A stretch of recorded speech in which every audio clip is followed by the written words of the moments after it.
GM Nazrul Islam সাহেব প্রথমেই বলছেন আলহামদুলিল্লাহ, মন্ত্রণালয় চালাতে গেলে অর্থ লাগে, ভালোই বলছেন। তারপরে মন্ত্রী পরিষদ বিভাগ মানে ক্যাবিনেট ডিভিশনের ব্যয় পরিচালনা, অপারেটিং কস্ট এবং উন্নয়ন ব্যয় নির্বাহের জন্য এ সম্পর্কিত যে বক্তব্য উনি তা দেন নাই। উনি জুলাই গণ অভ্যুত্থানের বিষয়ে স্বরাষ্ট্র মন্ত্রণালয়ের বিভিন্ন বিষয় বলেছেন। আমার মনে হয়, আশা করি আপনি আবার স্বরাষ্ট্র মন্ত্রণালয় সম্পর্কিত মঞ্জুরি দাবি উত্থাপিত হলে একই কথা বলতে পারবেন।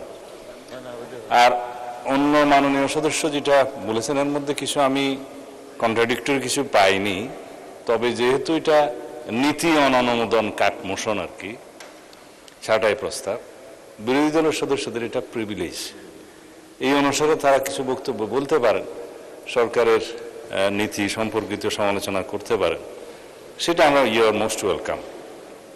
তো এইখানে মন্ত্রী পরিষদ বিভাগ হচ্ছে রাষ্ট্রের সকল মন্ত্রণালয়গুলোর একরকম রেগুলেটিং মিনিস্ট্রি, ক্যাবিনেট ডিভিশন প্রধানমন্ত্রীর আওতাধীন থাকে এবং মন্ত্রী পরিষদ বিভাগের সচিব থাকে top most bureaucrat of the country.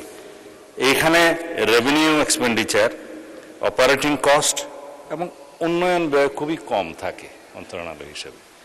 সেই হিসাবে 105 কোটি টাকা 105 কোটি 49 লক্ষ টাকা যে মঞ্জুরি দাবি, বিগত সময়ের মঞ্জুরি দাবির সাথে আপনি তুলনা করলে দেখবেন এখানে খুব বেশি মানে কম বেশি হয়নি, তো কমই হয়েছে।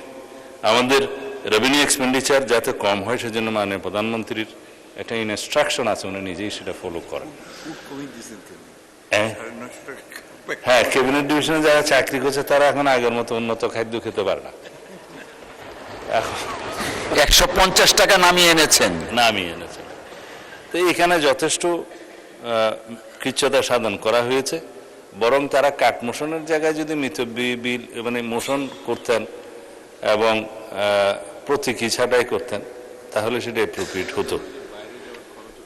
হ্যাঁ, বিদেশ যাত্রা কর্মকর্তাদের এবং নিজের ক্ষেত্রে শত শত সফর সঙ্গে নিয়ে যে আগে বিদেশ যাত্রা হতো সেটা মাননীয় প্রধানমন্ত্রী ব্রেক করে দিয়েছেন।